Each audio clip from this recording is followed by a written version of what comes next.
이걸 제대로 알면 중소기업진흥공단 기술보증기금 그리고 각종 바우처, 고용지원금 등 여러 가지 받을 수 있는 게 한두 가지가 아니거든요.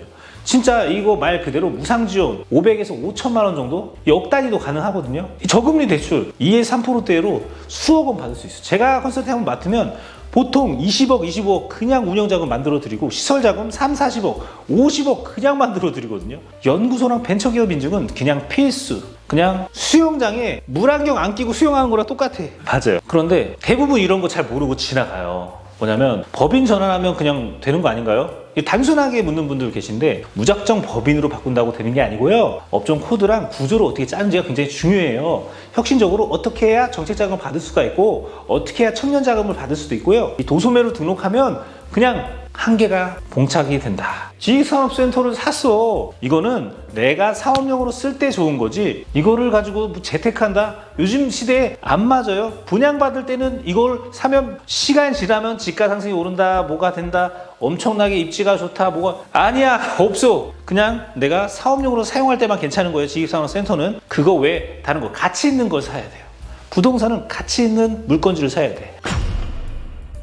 자, 여러분 혹시 매달 빠져나가는 대출 이자 때문에 밤잠 설치시는 분 계신가요? 자영업을 하거나 아니면 일반 사업을 하거나 사업을 열심히 하는데도 정작 구조를 잘못 짜는 바람에 정작 남는 돈이 없어서 허탈하신 분 없으신가요? 사실 이게 남일 같지가 않거든요. 현장에서 만나는 사장님들 팔알이 다 이런 고민들을 하시거든요. 오늘 예를 들어서 만난 대표님을 사례로 말씀드리려고 하는데요. 월에 1,200만 원 이자 매출은 30억인데 이익이 0원. 이자가 너무 많이 나가다 보니까는 감당할 수가 없는 지경까지 이르게 됐습니다. 이게 매출이 30억 원이 넘으니까 엄청난 것 같잖아요. 근데 월 이자만 1,200만 원이 넘고 계속 벌면 벌수록 세금과 건강보험료는 계속 커지거든요. 내가 개인 사업자를 운영하고 있으면 이거를 감당할 수가 없어요. 왜? 내가 이자를 내고 나면 결국 이익도 없는데 세금 낼 돈이 없어. 대출 받아야 돼. 빚의 악순환으로 넘어갈 수밖에 없다는 겁니다. 여기서 더 황당한 건 너무 힘드니까 급하게 대출을 끌어 쓰는 거예요. 카드론이든 현금 서비스든. 그런데 정작 정부 지원금이나 정책자금을 받을 수 있다는 걸 또 몰랐다는 거. 그래서 결국 이자 폭탄에 시달리다가 정말 파산까지 고민하고 있거든요. 그런데 이게 개인 사업자로 잘못 구조를 짜고 더 이상 손을 쓸 수 없게 되면 이런 경우가 발생될 수가 있습니다. 자, 다시 짚어드릴게요. 매출 30억. 근데 이자가 폭탄. 대출을 많이 받았기 때문에 이익이 없어요. 세금은 내야 돼요. 신고를 해야 되기 때문에. 매출 30억이 뭐죠? 성실신고. 세금 폭탄 시작입니다. 근데 여기 같은 경우는 고기 납품하는 회사예요. 고기. 아버지 때부터 이 사업을 같이 영위를 하면서 본인도 이 사업에서 뭔가 포인트를 살려서 사업을 확장하려고 하는 그런 대표자거든요. 근데 지금 문제는 파산까지 고려할 수밖에 없다는 겁니다. 이게 세금만 커지면 상관이 없는데 플러스 건보료까지 보너스로 커진다는 게 이게 가장 큰 문제라는 거예요. 근데 알고 보면 우리 주변에 이런 분들이 너무 많다라는 겁니다. 이 영상 보시는 분들 중에 나도 비슷해 하시는 분 분명히 계실 겁니다. 개인 사업자로 장사하다 보니까는 세금 폭탄에 건보료 폭탄, 대출 이자까지 눈덩이처럼 불어나서 도무지 숨 막힌다. 이거 남일 아닌 것 같죠? 이게 사업에 따라서 어떤 업종에 따라서 이익률이 좀 갈리는데요. 어떤 업종은 부가가치율이 굉장히 높고 어떤 업종은 부가가치율이 굉장히 낮을 수밖에 없습니다. 특히 도소매나 이런 고기 납품이라든지 온라인 쇼핑몰 같은 경우가 굉장히 이런 경우가 많은데요. 매출이 30억이든 50억이든 왜 내 통장에 돈이 남지가 않을까? 예전에 저도 자영업을 처음 시작했을 때 똑같이 고민했거든요. 저도 식당 쪽, 유통 쪽, 무역 쪽 다양한 업종의 대표님들을 만나다 보니까 꼭 공통된 말이 있는데요. 매년 연 매출은 올라가는데 세금과 건강보험료가 빨리 올라가서 남는 게 없다? 이겁니다. 이게 단순히 내가 낭비를 하고 있나? 이런 차원이 아니라는 거예요. 제도나 세금 구조 이거 자체를 모르고 제대로 설계를 하지 못한 채 그냥 뛰어들어서 그런 거거든요. 세무사한테 맡기면 다 되겠지 라고 생각했기 때문에 그냥 세무사가 이익을 줄여서 세금 적게 내주는 건 해줍니다. 그렇지만 대표님의 사업 확장과 미래를 그리고 부동산을 사고 뭔가 공장 확장하고 이런 거랑 거리가 멀어요. 특히 세무사랑 거래를 하다 보면 여기 요 개인 사업자 있죠. 여기에 묶여서 못 나오는 경우가 많이 있어요. 세무사가 영업한다고 대표님 매출 이 정도 범위에선 개인 사업자 있어야 돼요. 성실 넘어갔는데 있어야 된대. 성실이라도 세금 안 나오게 할 수 있대. 안 나오게 하는 건 이익을 줄인다는 거거든요. 의미가 있냐 이거예요. 이런 경우에 저번에도 말씀드렸지만 비용을 많이 태운다고 배우자한테 비용을 측정해가지고 사업자를 하나 더 내서 매출을 보내는 경우가 있거든요. 야, 그럼 뭐해? 미래가 없는데. 이게 세무사가 하는 컨설팅이래. 이게 뭔 컨설팅이야? 미래가 없는 컨설팅인데 계속 개인 사업자로 묶어두는 컨설팅, 자기가 고객을 잡는 컨설팅 맞네. 이런 거 당하면 안 된다는 거예요. 결국 개인 사업자에 묶여있으면 미래가 안 되고 세금과 건보료에 이 폭탄에 시달리다가 그냥 주저앉을 수밖에 없다. 이거 세무사한테 묶여있으면은 금방 5년, 8년, 10년 되거든요. 이런 분들 수두룩 빽빽. 진짜 뭐 미팅할 때마다 만나는 것 같아요. 진짜 너무 안타까워요. 내 세무사가 굉장히 잘하고 있다고 착각을 하는 경우가 굉장히 많거든요. 아니고요. 그런 거 아니고요. 대표님이 공부하시고 알아야 대표님이 미래를 건설할 수가 있다는 거예요. 세무사는 기장대행, 영수증을 그냥 이렇게 기록해서 정리해서 신고할 50가지 있거든요. 이런 조세 제한 특례법이란 여러 가지 국세청에 신고 대신 대리해 주는 거예요. 접수비 준 거야 그냥. 그거 크게 돈 안 돼요. 그래서 오늘 영상 끝까지 보신 분들은 이런 분들이 있다고 한다면 아마 큰 도움이 되지 않을까 싶습니다. 아시겠죠? 그래서 오늘 이 지옥에서 빠져나오는 방법에 대해서 말씀드릴 겁니다. 예시로 말씀드리도록 하겠습니다. 왜 법인 전환이 필요한지, 그리고 어떻게 하면 이런 고금리 대출, 급해서 카드론, 현금 서비스, 2금융권, 3금융권 이런 거 쓰지 않고 정부 지원금과 정책 자금을 받을 수가 있는지, 그리고 내가 일하지 않아도 돌아가는, 굴러가는 구조를 어떻게 짤 수가 있는지 이 비결을 좀 한번 말씀드리려고 해요. 끝까지 보시면 내가 그동안 이거 몰라서 너무 힘들었구나 고개를 끄덕이실 겁니다. 이 영상 끝나고 반드시 뭔가 대표님들도 실행해 보셨으면 좋지 않을까 생각합니다. 안 하면 3년 뒤, 5년 뒤 똑같이 후회하고 있다라니까요. 진짜 뭐 하루 이틀 보고 얘기하는 게 아닙니다. 그럼 바로 시작해 볼까요? 여기 대표님 같은 경우는 매출이 30억이 무려 넘습니다. 그런데 고기 납품을 하고 있다 보니까 이쪽 계통으로 꽤 오랫동안 경험이 있다 보니까 프랜차이즈라든지 일반 고깃집 운영하시는 분들 거래처가 굉장히 많은 거예요. 그러니까 여기에서 운영되는 시스템, 그리고 이익 시스템 운영 보다 보니까 너무 안타깝다라는 겁니다. 아니, 명륜 진사갈비 뭐 이런 대형 프랜차이즈 4억, 5억, 6억 들여서 하는데 손익구조 보면 완전 적게 남아서 결국 대표자는 빚만 남고 망하는 케이스가 많다고 하고 그렇게 이야기하더라고요. 사실 저도 그런 얘기를 한 적이 있고 그런 컨텐츠를 제작한 적이 있는데 보니까 참담한 게 현실이라고 볼 수가 있습니다. 그래서 이분은 이런 고기 납품으로 하고 있지만 부동산 때문에 지식산업센터를 모르고 서울, 안양, 또 다른 곳 해서 다수를 사면서 대출이 15억이 늘어나면서 이 운영비랑 기타 비가 필요해서 대출 부담이 생길 수밖에 없다는 거예요. 그래서 이것 때문에 1,200만 원이 넘는 이자를 내고 있다 보니까 더 이상 미래가 없다. 운영을 어떻게 해야 되지? 그런 상황입니다. 이 대표자는 그래도 굉장히 좋은 포인트가 이런 대표자들, 거래처들을 많이 관리를 하고 고기 납품을 하면서 이들이 돈을 벌 수 있는 구조를 어떻게 하면 되겠구나. 그걸 프랜차이즈, 직영점과 가맹점을 운영하면서 내가 고기 납품도 하고 프랜차이즈 운영하고 지금 이런 뭔가 명륜 진사갈비라든지 대형 고깃집을 차리려면 5억에서 6억이라는 빚을 지면서 시작해야 되지만 본인은 5천만 원만 있고 이익을 창출할 수 있는 구조, 여기는 구조가 안 되는 대형 고깃집, 이 고비 뷔페라고 하죠. 그런 거를 가맹 시스템으로 5천 이하의 이익까지 창출할 수 있는 아이디어와 기획안 그리고 구조를 짤 수 있다고 합니다. 너무 대박이죠. 근데 지금 이게 문제. 그래서 본인의 사업자를 포기하려고 합니다. 참 안타깝지만 2차 플랜을 정해서 가야 되는데 거기에서 진행해야 될 게 바로 개인 사업자보단 법인 사업자, 정부 자금. 여기에 고기 도소매로는 이거 안 돼. 이거 스토리 짜야 돼. 기획해야 돼요. 정부에서 선호하고 지원받을 수 있는 혁신적인 구조. 이거 안 짜면 정부 지원 못 받아요. 법인 사업자를 글쎄 크몽에서 요청을 했대. 그냥 서류 단순 신청 업무, 등기 업무. 법인을 설립을 하게 되면 등기부터 완료하고 그 다음에 세무서를 통해서 사업자 등록을 합니다. 크몽에서 요청했대. 정부 자금 받아야 되는데 여기 사업 목적부터 정부 자금 받을 수 있게 구성하고 등기를 거기에 맞춰야 되거든요. 주주 구성도 맞춰야 되고요. 그리고 자본금도 기본 자본금이 있는데 뭐 100만 원, 1000만 원 뭐 얘기를 하더라고요. 안 돼. 지원 안 돼. 그건 회사가 아니기 때문이에요. 자, 이런 기획을 해야 되는데 이 크몽에 요청하면 이거는 지옥이다. 어차피 등기 변경하면 다시 돈 내고 다시 변경 다 해야 되거든요. 이 컨설팅을 받으려면 제대로 받고 아니면 안 하는 게 나아요. 그리고 정부 지원 받으려면 기획과 스토리가 있는 다음에 정부 자금을 진행해야 됩니다. 그런 다음에 이 프랜차이즈 컨설팅이 들어가야 됩니다. 자신이 있으니까 직영 시스템과 가맹 시스템, 이제 정보 공개 동의도 해야 되고 여러 가지 해야 될 게 많이 있습니다. 그리고 이 사업이 확장돼서 50억, 100억이 됐다. 가맹점 뭐 50호점까지 됐다. 이걸 자산화 시켜야 돼요. 왜? 고기 도소매만 할 거야? 아니, 공장 확장도 하고 햇삽 인증도 받고 고기 양산해서 거래처에 납품하면서 로얄티, 유통마진, 이익을 창출할 수 있는 사업으로 변모해야죠. 그리고 자산을 쌓아야 돼요. 자산을 계속 쌓으면서 공장이랑 부동산이랑 이런 걸 확장해야 돼요. 지식산업센터 이거 해서 대출 늘어나가지고 야, 이자만 늘었지 이거 매각도 안 돼. 매각을 해도 손해가 엄청나. 이미 7억을 내가 투자를 했다고 합니다. 7억 투자. 못 건져. 팔아도 못 건져.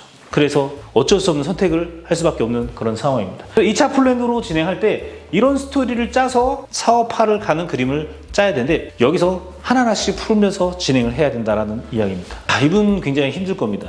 요즘 사람들 다들 이자 목이 졸리는 것 같다 표현 많이 하거든요. 뭐 매달 카드값이나 대출 이자 아등바등 하는 상황. 이거 장사해서 벌고 이렇게 사업 매출 올려서 번 돈, 이거 고스란히 은행으로 다 들어가고 내가 이 짓을 해야 하나, 차라리 접어야 되나, 이런 생각 드는 게 참 이상한 거 아닐까요? 근데 이게 현실이니까 참. 그래서 이 대표자는 그냥 포기하고 파산 선고하고 잠수를 타야 되나 뭐 이런 생각도 하고 계시죠.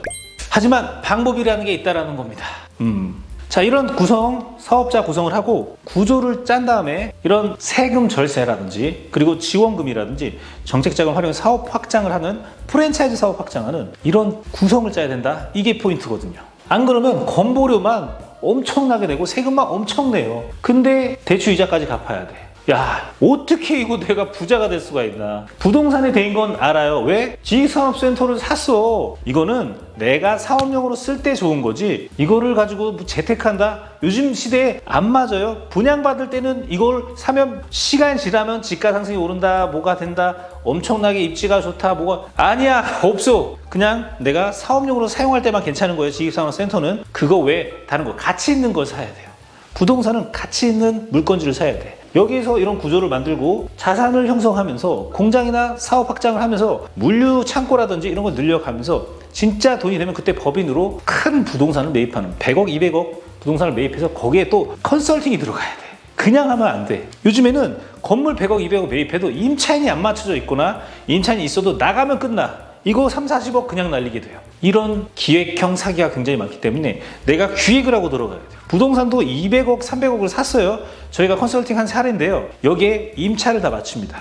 그러면 2년, 3년 지나면 가치가 상승돼. 200억에 샀으면 300억으로 올라갈 수도 있고 350억으로 올라갈 수도 있거든요. 근데 이게 가치를 결정하는 기준이 바로 월세가 얼만큼 받고 있냐. 이거가 가치를 결정하는 기준이거든요. 참 어떻게 보면 약간 모순이야. 재무제표가 구성이 안 돼 있는데 잘 모르고 그런 걸 가치를 평가한단 말이에요. 이런 좀 약간 아쉬운 맹점이 있어요. 그래서 어쨌든 이런 로드맵으로 가야 부자가 될 수 있는데 이런 걸 모르면 내가 혼자 이걸 다 한다? 세무사를 통해서 다 한다?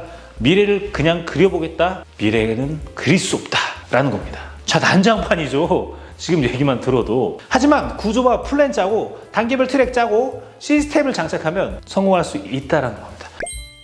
제가 이 대표님한테는 어떻게 구조를 짤지를 이미 다 구성이 돼 있다고 말씀드릴 수가 있습니다. 자, 개인 사업자로 30억 매출을 해도 이거 매출이 높아지면 어쩔 수 없이 종합소득세 성실 생기면서 폭탄 터지거든요. 이거 어떻게 할 수가 없어요. 그래서 악순환을 끊으려면 법인으로 가서 구조를 짜야 된다고 말씀드릴 수가 있습니다. 세금 구조와 급여 구조 어떻게 설계하냐에 따라서 다음 단계를 가고 내가 사업화를 꿈꿀 수 있는, 그릴 수 있는 구조가 될 수가 있는 거거든요. 그리고 성실신고 좀 설명드리자면 우리나라에서는 국세청에서 아주 철저하게 운영하면서 가짜 비용 처리 이거 불가능하게 만든 거거든요. 개인 사업자 같은 경우 성실신고가 되기 전에는 가공경비라는 걸 넣어요. 그래서 이익을 줄이거든요. 그 다음에 세금 별로 안 내. 너무 좋다. 세무사가 엄청 잘해. 나 세금 안 매겨줬어. 이러고 그냥 끝나거든요. 그런데 세금을 적게 내면 어떻게 되죠? 재무제표가 그냥 박살나 있어요. 이걸로는 아무것도 받을 수 없어. 그리고 지금 고기 도소매 형태면 정부에서 지원하는 형태가 아니에요. 어떻게 구성하냐에 따라서 정부의 구성안을 받을 수 있는 그림을 짤 수가 있다. 시스템 구조를 짜야 된다. 제가 항상 말씀드리죠. 스타트업 할 때 연구소랑 벤처기업 인증은 그냥 필수. 그냥 수영장에 물안경 안 끼고 수영하는 거랑 똑같아. 맞아요. 그런데 대부분 이런 거 잘 모르고 지나가요. 뭐냐면 법인 전환하면 그냥 되는 거 아닌가요? 단순하게 묻는 분들 계신데 무작정 법인으로 바꾼다고 되는 게 아니고요. 업종 코드랑 구조를 어떻게 짜는지가 굉장히 중요해요. 혁신적으로 어떻게 해야 정책 자금을 받을 수가 있고 어떻게 해야 청년 자금을 받을 수도 있고요. 이 도소매로 등록하면 그냥 한계가 봉착이 된다. 이분 같은 경우 도소매 운영하면서 신용 보증에서 2억 정도 쓰고 있거든요. 그게 더 이상 받을 수 있는 형태가 없어. 그래서 이걸 제대로 알면 중소기업진흥공단 기술보증기금 그리고 각종 바우처, 고용지원금 등 여러 가지 받을 수 있는 게 한두 가지가 아니거든요.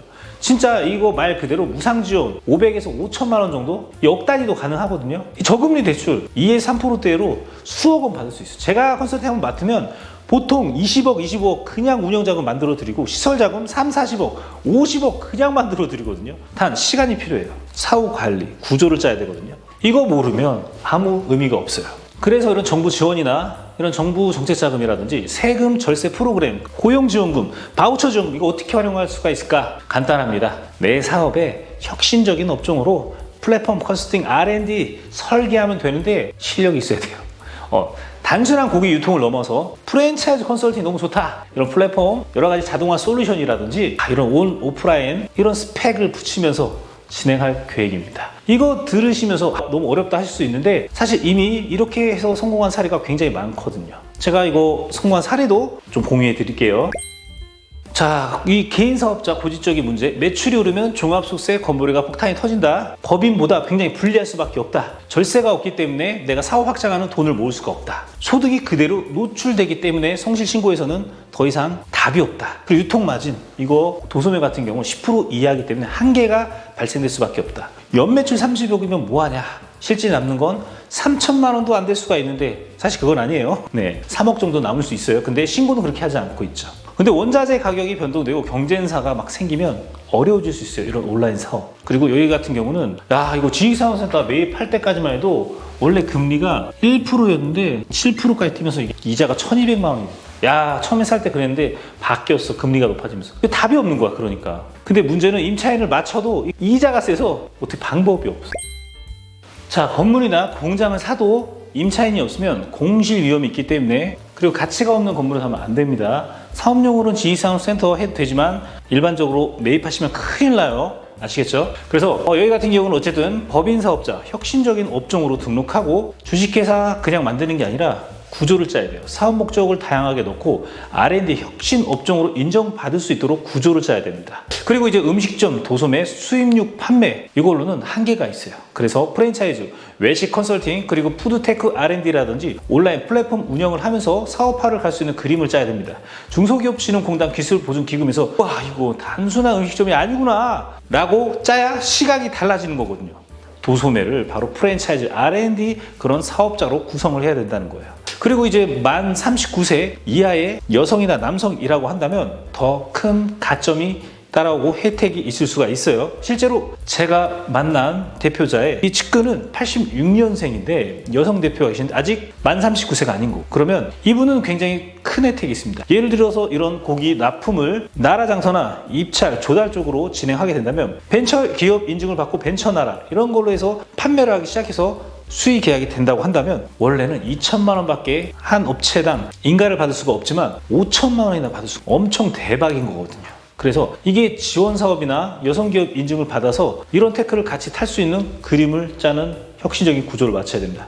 결과적으로 법이나 혁신 업종으로 인정받고 저금리 대출이나 정책자금 그리고 R&D 지원금, 무상 지원금까지 받을 수 있도록 구조를 짜야 되는 겁니다. 그리고 이제 고용지원금이나 바우처 지원 사업 이런 것까지 하고 거기에 맞춰 사업하다 보면 매출이 늘어나면 당연히 직원도 뽑아야 되고 기술 개발도 해야 되고 특허나 상표 이런 등록도 해야 되잖아요. 이거 실제 비용들 정부가 50%에서 100%까지 지원해주는 제도도 있다는 거 아셔야 됩니다. 이 고용지원금 같은 경우 채용하면은 한 명당 720만 원에서 1200, 1800까지 나오는 경우도 있고요. 이 사업주의 비용 절감도 같이 되면서 직원 인건비 인정이 되기 때문에 비용 처리와 세금 혜택도 볼 수 있습니다. 이 바우처 지원 사업 같은 경우 이런 특허 출원이나 여러 가지 마케팅이나 기장료 지원 사업 여러 가지 많거든요. 그래서 50에서 80%까지 90%까지 지원 받을 수도 있고요. 그리고 아이디어로 특허를 만들고 여러 가지 할 때 보면 IP 지원 사업 같은 거 지원 받을 수가 있거든요.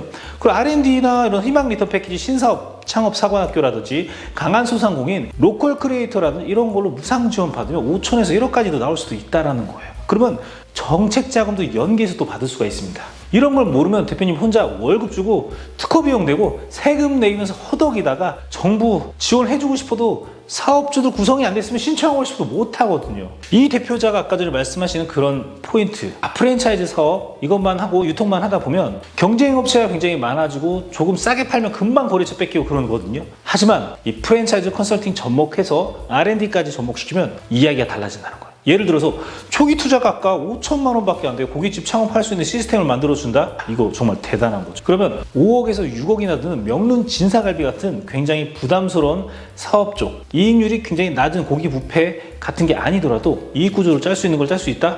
이건 대박인 것 같습니다. 처음에는 이제 싼 가격으로 이 가맹점을 모집을 많이 하는데 이런 큰 대형 고깃집 뷔페 같은 경우 점점 고기 가격이 올라가거든요. 그러면서 이익률이 줄어드니까 망하는 점포가 속출할 수밖에 없거든요. 지금 현재 일어나고 있는 일들입니다.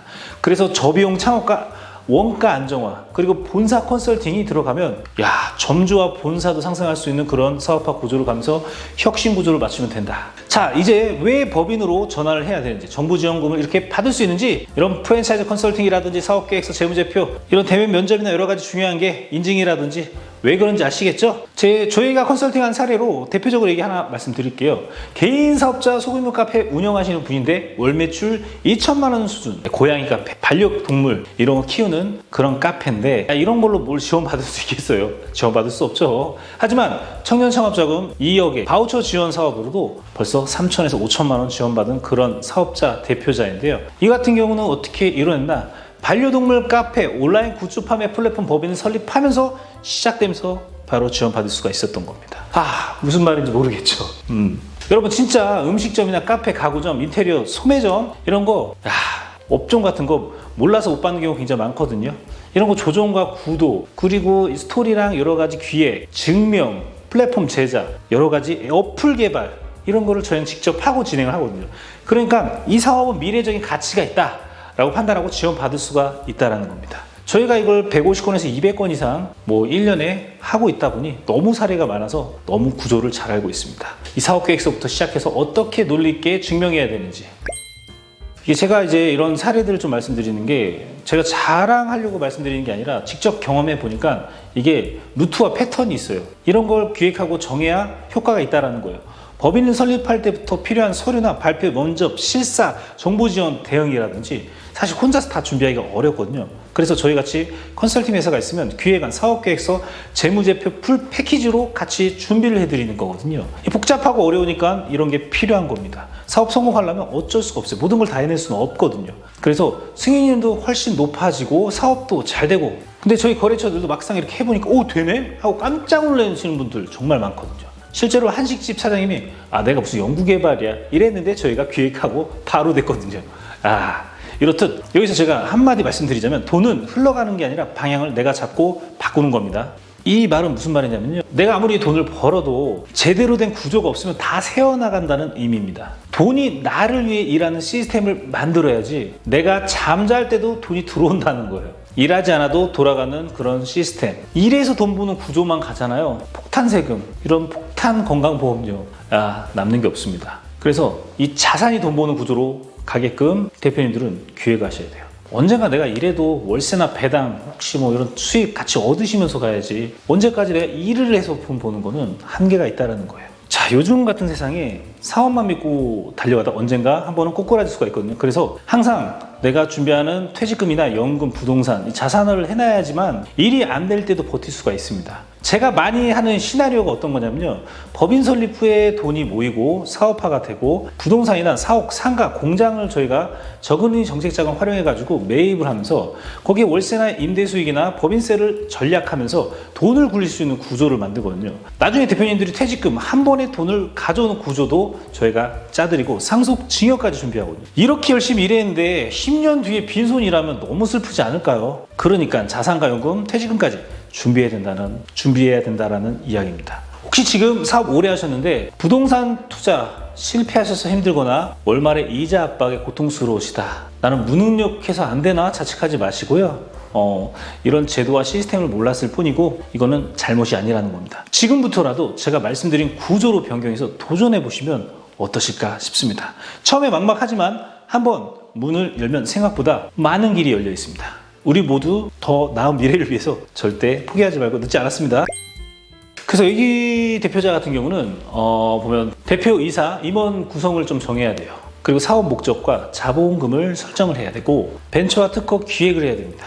그리고 정부 정책자금 지원금 신청할 수 있는 구조를 짜놔야 돼요. 중소기업진흥공단, 기술보증기금, 신용보증재단, 소상공인진흥공단, 고용지원금, 노무 세팅, 기타 등등등. 그리고 프랜차이즈 사업화를 가기 위한 창업 패키지 구성도 하면서 유통 납품 계약과 여러 가지 브랜드 런칭을 해야 돼요. 그리고 사업이 잘 되면서 자산을 구조화 시켜가지고 내가 일하지 않아도 돌아가는 캐시플로를 만들어야 됩니다. 이런 부동산을 매입할 때 이렇게 해가지고 고금리를 하는 게 아니라 저금리로 쭉 내가 운영할 수 있는 재무제표를 형성을 해야 됩니다. 기업 등급을 관리해야 되고요. 어떻게 구조를 짜서 나가야 될지를 내가 준비해야 됩니다. 자, 오늘은 제가 세금 폭탄 관련된 대출 이자의 부담에 관련된 고민들을 사장님들과 이야기를 나누는 시간이라고 생각하고요. 개인과 법인의 그 장점, 어떻게 해야 되는지, 그리고 정부 지원금 정책자금 활용법이랑 그리고 프랜차이즈 컨설팅의 굉장히 다 변화를 어떻게 준비해야 될지, 결국 자산화를 가는 로드맵은 어떻게 준비해야 될지 이렇게 좀 여러 가지 설명드렸는데요. 저희 이제 실제로 저희 머니해결사 정 대표팀은 이런 로드맵을 가지고 수백 명 이상의 대표님을 컨설팅 해왔고 1억에서 2억, 물론 5억, 10억, 20억 정책자금 확보하신 분들은 굉장히 많아요. 근데 사업을 확장하는 데 써야지 빚만 늘리면 안 돼요. 근데 이게 정말 안 될 줄 알았는데 되네? 놀라시는 분들 굉장히 많습니다. 물론 이게 저희를 꼭 쓰셔야 한다는 말은 아니고요. 하지만 혼자 생각하기는 준비할 게 많다라는 겁니다. 하지만 혼자 하기는 생각보다 준비할 게 많으니 신뢰할 만한 전문가와 함께 하시면 더 빠르게 사업을 성공시킬 수 있다는 겁니다. 제가 이제 마지막으로 말씀드리고 싶은 게 이거 모르면 진짜 3년, 5년, 10년 후에도 후회하거든요. 그래서 정부에서 지원하는 이 한정된 예산 이거 그냥 마감될 수도 있어요. 그렇기 때문에 이런 거 활용해서 사업 확장하시고요. 제가 아래 상담 링크에 궁금한 점이 있거나 상담이 필요하신 분들에게 언제든 상담을 받을 수 있도록 저희가 링크를 남겨놓았습니다. 구독과 좋아요 꼭 눌러주시고요. 앞으로 더 알찬 정보로 보답드리겠습니다. 감사합니다. 이번 영상을 만든 PD가 추천하는 영상도 보고 가세요. 머니 해결사의 다른 영상도 즐기시려면 구독 버튼을 꼭 눌러주세요. 이번 영상을 만든 PD가 추천하는 영상도 보고 가세요. 머니 해결사의 다른 영상도 즐기시려면 구독 버튼을 꼭 눌러주세요.